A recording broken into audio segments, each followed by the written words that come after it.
अस्सलाम वालेकुम। आप देख रहे हैं केएमबी टीवी इंटरनेशनल। नाजरीन, आपको बहुत ही अफसोसनाक इत्तला दी जाती है कि पाकिस्तान इस्लामाबाद गिलगित बलूचिस्तान में ज़लज़ले के बहुत ही ख़तरनाक झटके जो है वो दिखाए गए।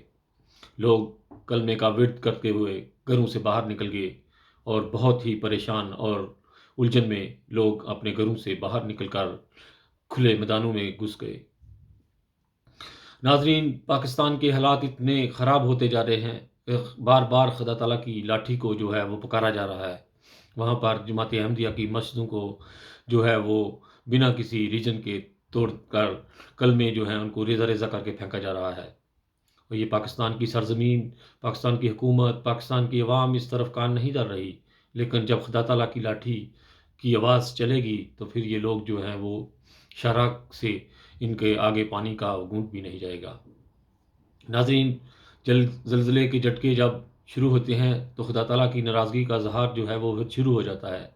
आज जो इस्लामाबाद, गिलगित बलूचिस्तान में ये जो झटके दिखाए गए हैं, ये खुदा ताला की नाराज़गी है और पाकिस्तान की अवाम को कान धरने चाहिए।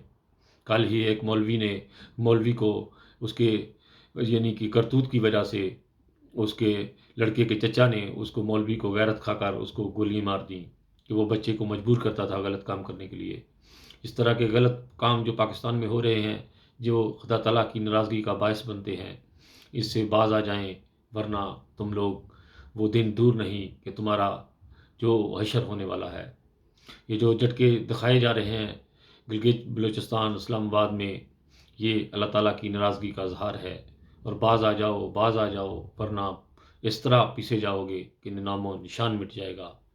बहुत सारी दुआओं के साथ खालिद भट्टी आपसे इजाज़त चाहता है। बहुत सारा दुआएं करें पाकिस्तान के लिए। अल्लाह ताला हमारे मुल्क की हिफ्ज़ व नासर हो और ऐसे लोगों को जो मुल्क में फितना फसाद फैला रहे हैं उनको अल्लाह ताला शराक से ऐसा पकड़े कि वो गर्क हो जाएं या उनको अकल आ जाए। बहुत सारी दुआओं के साथ इंसानियत जिंदाबाद। ओके जी, खुदा।